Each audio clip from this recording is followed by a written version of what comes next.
আসসালামু আলাইকুম ওরহমতুল্লাহি ওয়াবারাকাতুহ। 1 মিনিট মাদ্রাসা ইউটিউব চ্যানেলে সম্মানিত দিনী ভাই বোনেরা, আশা করি আল্লাহ তাআলার অশেষ রহমতে ভালো আছেন, সুস্থ আছেন। প্রিয় ভাই বোনেরা, আপনি কি জানেন কিছু সময় এমন আসে, কিছু দিনও এমন আসে যখন আল্লাহ তাআলা বান্দার জন্য রহমতের দরজাগুলো খুলে দেন। আজ তেমনই একটি দিন দিনী ভাই বোনেরা, আজ হচ্ছে শাবান মাসের প্রথম সোমবার দিন। অনেক মানুষ আছে যারা আজ ঋণে জর্জরিত, অনেকের ব্যবসা বন্ধ আছে, অনেকের চাকরি নেই, অনেকের মনে একটাই প্রশ্ন, হে আল্লাহ আর কত কষ্ট সহ্য করব। আজকের এই ভিডিওটি শেষ পর্যন্ত দেখলে ইনশাল্লাহ আপনি এমন একটি আমল জানবেন যেটা আপনার তাকদীর বদলে দেওয়ার ওসিলা হতে পারে ইনশাল্লাহ। কারণ শাবান হলো রহমতের প্রস্তুতির একটা মাস। হাদিসে এসেছে এই মাসেই মানুষের আমল আল্লাহর দরবারে উঠানো হয়।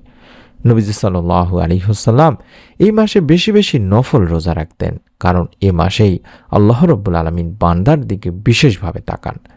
আর শাবান মাস মানেই হলো ক্ষমার ডাক, রিজিকের ডাক, দোয়া কবুলের ডাক। আর সোমবার হলো এমন একটি দিন যেদিন রাসূল সাল্লাল্লাহু আলাইহি ওয়াসাল্লাম জন্মগ্রহণ করেছেন। আবার সোমবার আল্লাহ তাআলার কাছে আমল পেশ করা হয় থাকে। সোমবার দোয়া কবুলের বিশেষ আশা করা যায় দিনী ভাই বোনের। আর যখন শাবান মাস সাথে প্রথম সোমবার একসাথে আসে, তখন সেটি হয়ে যায় নূরের উপরে নূর। আজ আমি আপনাদের এমনই একটি সহজ জিকির জানাবো, যেটা আপনি মাত্র 21 বার পড়বেন। অর্থাৎ যে জিকিরটি দেখাচ্ছি এটা 21 বার আমাদের পড়তে হবে।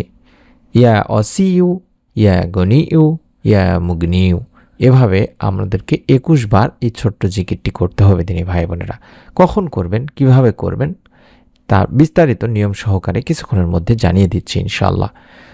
ইয়া ওয়াসিউ, ইয়া গনিউ, ইয়া মুগনিউ, এভাবে আপনাকে 21 বার গুনে গুনে পড়তে হবে, যার অর্থ হচ্ছে ইয়া ওয়াসিউ, হে প্রশস্ত রিজিক দানকারী, ইয়া গনিউ, হে অমুকাপেক্ষী আল্লাহ, ইয়া মুগনিউ, হে বান্দাকে সম্পদে সমৃদ্ধকারী। ভাই বোনেরা, যার কাছে আল্লাহ আছেন তার আর কিসের অভাব বলুন। আপনি যদি এই দোয়ার মাধ্যমে আল্লাহকে ডাকতে পারেন, রব্বুল আলামিনকে বলতে পারেন যে আল্লাহ তুমি একমাত্র রিজিক দানকারী, তুমি কারো মুখাপেক্ষী না, তুমি সম্পদ দানকারী, তাহলে রব্বুল আলামিন আপনাকেও ইনশাআল্লাহ রিজিকে বরকত দান করবেন। এবার পড়ার সঠিক নিয়মটি আমি শিখিয়ে দিচ্ছি। সম্ভব হলে ওযু করে নেবেন, তারপরে 2 রাকাত নফল নামাজ ইচ্ছা হলে পড়ার চেষ্টা করবেন, তারপরে অন্তত 11 বার আগে দরুদ শরীফ পড়বেন। যে কোনো দরুদ পড়তে পারেন, চাইলে আল্লাহুম্মা সাল্লি আলা মুহাম্মাদি ওয়া আলা আলি মুহাম্মাদ, আল্লাহুম্মা সাল্লি আলা মুহাম্মাদি ওয়া আলা আলি মুহাম্মাদ, আল্লাহুম্মা সাল্লি আলা মুহাম্মাদি ওয়া আলা আলি মুহাম্মাদ, এভাবে 11 বার দরুদটি পড়ে নেওয়ার পরে অন্তত এই মূল জিকিরটি 21 বার পাঠ করবেন।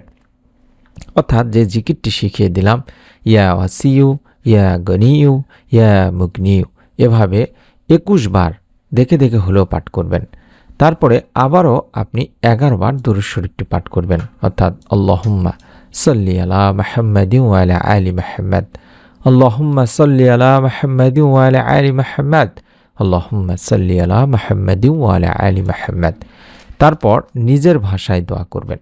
মনে রাখবেন, আল্লাহ রাব্বুল আলামিন যখন আপনাকে আপনার জন্য যেটা কল্যাণকর হবে, তখন যেটা ঠিক করে রাখবেন আপনি তখনই পাবেন। যদি এই আমলের ওসিলায় রব্বুল আলামিন আপনার মনে নেক আশা পূরণের সুসংবাদ রাখে, তবে অবশ্যই আপনি এর সুসংবাদ পাবেন ইনশাল্লাহ। আশা করা যায় রিজিকের অনিশ্চিত রাস্তা খুলে যাবে এই আমলের ওসিলায়।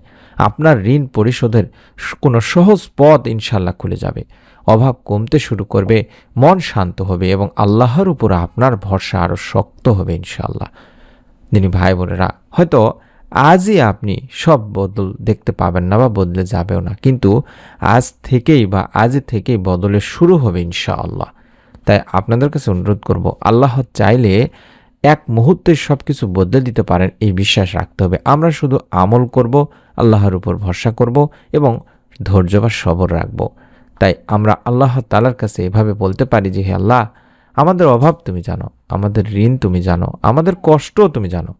এই শাবান মাসের প্রথম সোমবারের আমাদের হাত খালি তুমি ফিরিয়ে দিও না, আমাদের আমলকে তুমি কবুল করো। যারা এই আমলটি করবে তাদের জীবনে হালাল রিজিক দান করো, ঋণ থেকে মুক্তি দাও, মনের নেক আশাগুলো পূরণ করে দাও ইয়া রব্বুল আলামিন। এভাবে আল্লাহ তাআলার কাছে আমরা দোয়া করব, মন থেকে নিয়ত করে দোয়া করব, যাতে করে রব্বুল আলামিন আমাদের দোয়া ফিরিয়ে না দেন। আমরা আশা করি আপনারা সকলেই এই আমলটি নিয়ত করে হলেও একবার করবেন। আপনার নিকট আত্মীয়স্বজন, পরিবারের কাছের মানুষজন যারা অনলাইনে আপনার সাথে যুক্ত আছে তাদের সকলের কাছে ভিডিওটি শেয়ার করে দেবেন সওয়াবের নিয়তে অবশ্যই, এবং চ্যানেলটি সাবস্ক্রাইব করে আমাদের পাশে থাকবেন নতুন ভিডিওগুলো দেখার জন্য। সকলেই ভালো থাকুন, সুস্থ থাকুন, আমরা সবসময় একসাথে আমলটি করতে পারি, প্রত্যেকের জন্য দোয়া করতে পারি, যাতে করে রব্বুল আলামিন আমাদের সকলের দোয়া কবুল করেন। আমিন। আসসালামু আলাইকুম ওয়া রাহমাতুল্লাহি ওয়া বারাকাতুহু।